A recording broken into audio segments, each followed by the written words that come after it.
You're watching Drakewing Gaming. Enjoy the video. Hey guys and gals, Never here from Drakewing Gaming. It's Heavy Mount Twitter, the Gaming Drag. Today I'm coming back at you with a Let's Play episode of Bullwhip. Alright, y'all, let's go ahead and jump right back into it, shall we? Alarm chain, you were up, and let's go. Alright. But now you're having a snooze. I've got a fresh blanket here, give me a sec. He opens a drawer underneath the TV, pulls out a blanket, and folds it over the sofa with a flourish. Ta-da! I knew this room would need napping accessories. He gets a pillow from a drawer on the other side and fluffs it up with a few snacks and tosses it to you. Anything else? You curl up on the sofa, resting your head on the pillow. I don't think so. Say, Felix, you don't have a wrestling partner right now. You don't have a wrestling partner right now? Correct. Why? Why? A tradition? I have a new one every season. Sometimes two. It's fun. I get to know a lot of people. Oh? Okay, I may mostly be wrestling when someone on the roster is left over without a partner. It's a part-time thing for me, remember? You can't commit as much as everyone else and all that, but I'm happy to step in when needed. Does that mean you might go an entire season without wrestling at all? Hasn't happened so far. If there's no spot for me at the beginning of the season, one usually opens up during it. There's always someone who gets injured or needs to leave for some reason, and the crowds never say no to a bit of aerial artistry. I think they like me, I know.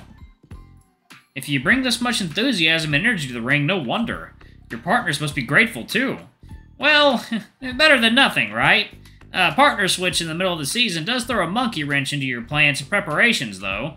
It means you have to, maybe, limit your expectations a bit. Do pro wrestlers do that? Not really. Anyway, thanks for playing with me.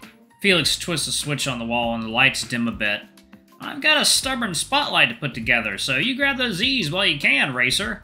And next time we play, I'll be prepared, just you wait. Catch you later, Max. Right, later, Felix, and thanks. The monkey gives you a pair of finger guns and a wink as he leaves the room. You shut your eyes and it feels like pouring water on a bonfire. You let out a sigh of content. Next you know, your alarm goes off. That was not 30 minutes! You grit your teeth and glower at the cell phone vibrating at the table. You put it just outside of reach because you're smart but also stupid. You sit up and turn off the alarm. The movement rouses you, clearing your head. The time is 5:27 p.m. How long are these days here in this arena anyway? Do people often spend their evenings here? It's been over 2.5 hours since Coach Renga left you on your own. Did he forget about you?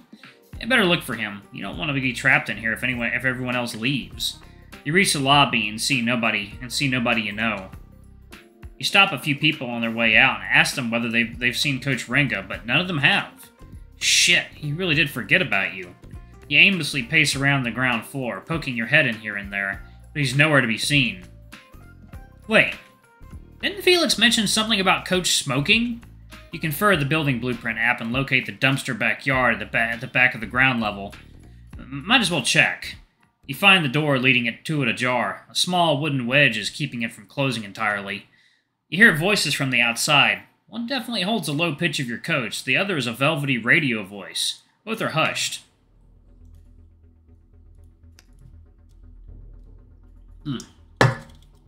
Alright, time for this one. Eyes shifting, you slide closer to the door. There's a diluted smell of sweet, oaky cigar smoke. I'm not sure about this. It makes sense, but... Hey, Whale, do it. But it's very abrupt. We're mid-season. That's how you get things done. Be quick about them, and nobody has time to protest. Besides, drama sells. He's spooning it in, and it's stirring it up. Puss is a shrewd one. Fergus will be turning up the heat underneath that stew as well. Yes, and we know how that'll end. There's a loud sigh behind the door. There's no surviving an encore, and you know it. We're not selling out the arena any longer. Our merch is piling up. Our friggin' TV contract ends in January. It'll take a leadership masterclass to pull this off as it is. With extra turbulence, we're screwed. Your suggestion, even if it works, it's a gamble. I know, but it'll buy me a seat at the table. So you're going in? All in. Okay. Fine. I'll talk to Fergus then. Thanks. Still begs the question, though. Which horse will you be betting on? A dark one. I think I see where you're going. You better be good, Renga. For real. Good enough to There's an extended silence. You resist the temptation to push the door a bit more open. Risky. Who will you pair him with? I'll find the best match for him. And normally I trust your judgment. But you're expecting a lot from them fast. The usual routine won't do it. What are you saying? Ditch the theory, the normal considerations. 2 wrestlers with talent and instruction can become a good team with a bit of time. Time you don't have. 2 wrestlers with chemistry, though. Fergus and Dallas are themselves proof of how well that can work. But what if that meant partnering him with... They're all here for a reason, aren't they? And you never doubted them before. We'll consider it. Yes, I do value your input. Good, good. Shit, it's late. I've got to run. Thanks for the talk. No prob. Take care, Coach. That's when Renga turns toward the door. You recoil a step as he stumps his cigar on a wall and lumbers towards you. Shit! Your autopilot assumes control and you push down the handle on the door and open it. Coach Sato? Coach? Are you here? You blink when you find yourself eye to eye with him in the doorway. You are! He grunts and squeezes past you. He walks you to the lobby briskly enough that you lag 1 step behind him. When you catch up to him, he's forcefully chewing gum. Kid, sorry you had to wait. The day's been hard to plan. 1 second, y'all. Water time. Alright, guys and gals, and we are back. Let's go ahead and jump right back into it, shall we? Okay. There's nothing more for you here today. But you found a place to stay in town. I was told Bullwhip would take care of it. He slows with a genuine surprise. You were? I mean, I'll probably be fine. There must be a hostel or... No, if you had promised we'd sort it out, we will. And I've got a suggestion. You can stay with me. Really? It's rather convenient, actually. I've got a basement apartment in my house, so nobody's living there now. Everything's separate. You'll have plenty of privacy. It's in Ventnor's Bay. You can ride to the arena with me if you want. The Federation will pay for it, I hope? I'll work out an arrangement with them. So they'll pay what it's actually worth. Never mind the details, kid. The offer's there, but I won't be offended if you prefer the hostel. Now, this sounds alright. If there's a problem later, there won't be. You get your bag from the locker room and meet Coach Renga in the parking lot. His car is a big step up from the wreck you rode from the airport. You don't have to fold yourself 3 times to fit in. The drive to his home is quick. Renga is silent for the most part, keeping his eyes on the road. He watches Gambus in the district known for muggings in the local hospital flies by. From there, Renga crosses a bridge new to you into Ventnor's Bay. The area is clearly a lot newer, with tidy townhouses complete with lawns and porches lining the riverbank. Renga is at the very end, overlooking a grassy turf that's probably next up for development.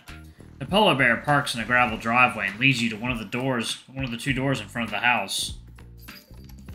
When he opens it, you're immediately struck by how clean and bright it is. That, and a view straight through the apartment of the river below the house. Hey, Coach, this looks really good. It's decent. It's not that central, but if you're living downtown, you get a lot less for your buck. The fridge has ice cubes? Yes, fill a bag and sit on it when someone whoops your ass.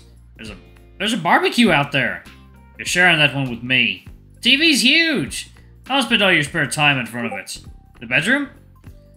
You're already on your way around the corner. You plop onto the bed and bounce slightly.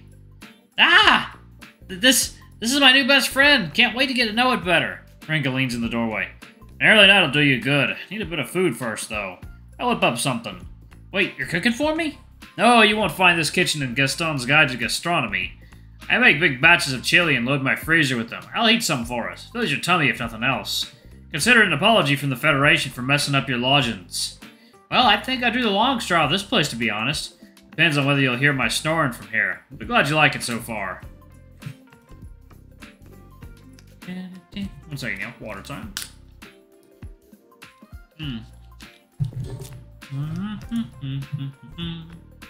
Renga leaves you to unpack.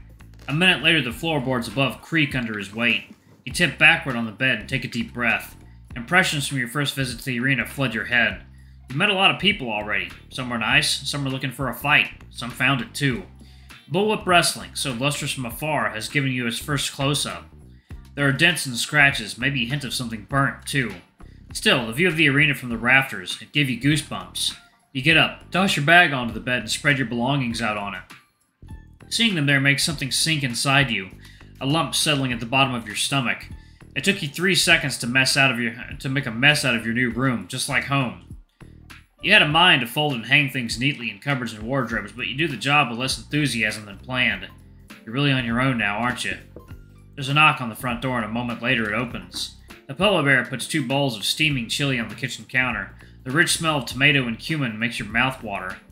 Dig in. You do. It's not pretty. Anything tastes heavenly when you're famished, but you're pretty certain this might also be heavenly on its own merit. So good! The chili blooms like fireworks in your mouth. It's so hot! Renga guffaws. It's not proper chili if it doesn't make your snot run.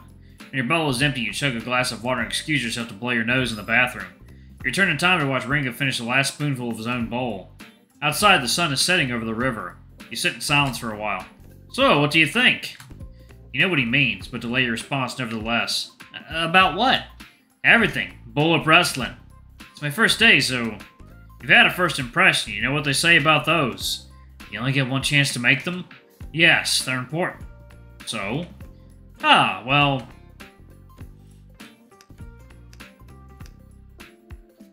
that's amazing. Where to start? The arena? Wow, I had to look at it from above. The live shows must be incredible. If I was a local and not on the roster, I'd definitely be a regular in the audience. And the guys here? Really nice people. Heh, I'm sure they are. I'm the new guy, right? So some of them seem like they expected me to earn their attention, which is fine. I will. Not to mention those 2 at the top. Didn't expect them to host a brawl on my first day, though. Wrestlers managing a wrestling federation? That must work out well, right? They know the business, and since they used to be champs, they can probably bring out the best in us. I'm stoked! The place is amazing! Renga studies you while you speak. Your enthusiastic barrage comes to an end, his eyes shift, gazing out the window for a moment. Really? You see opportunities ahead of problems then, which isn't a bad mindset to have. Heck, we could use you spreading some of that around. What I mean is, our federation has potential. Huge potential. There are some hurdles in our way, but if you like what you see now, kid, you should have seen it in our glory days. Heh, the first years were terrible. A madman decided Regent City needed a wrestling fed, and not long after that was us. We wrestled out of a goddamn shed.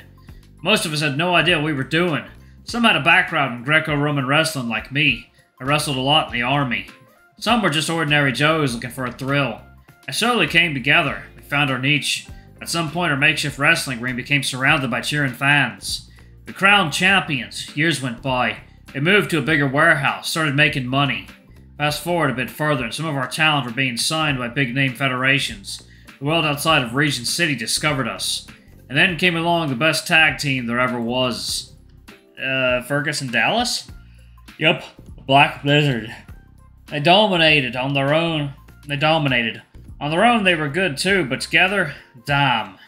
They just clicked. The entire world of wrestling was suddenly talking about us. We struck a TV deal, and it was time to take it a step further. 3 months later, our founding father, Jermaine Radcliffe, broke ground on what was to become Bullwhip Arena. Radcliffe? Sounds familiar. Yes, he was Fergus's uncle. Anyway, things looked up. We initiated the new arena, sold out every show. Our merch stalls were empty for weeks because we didn't order enough. Then the perfect tag team just combusted. They tore down the Federation as quickly as they built it. Why? Because old Jermaine Radcliffe wanted to retire and sought to hand over management of the Federation to someone with the wits to take it further. That was Dallas Coburn. So, not his nephew, Fergus. It didn't go down well. Fergus contested his uncle's decision, but Dallas refused to step down. Jermaine Radcliffe fell ill and passed shortly after, and all hell broke loose. The shows became Dallas and Fergus's battlefield. They split the roster among them. How did it all end? The way any conflict is resolved in wrestling, with body slams. Alright, y'all, I'm actually going to pause it right there. Thank y'all so much for watching. Don't forget to like, comment, subscribe, ring that notification bell. I love you all, and I'll see y'all in the next video. Bye-bye!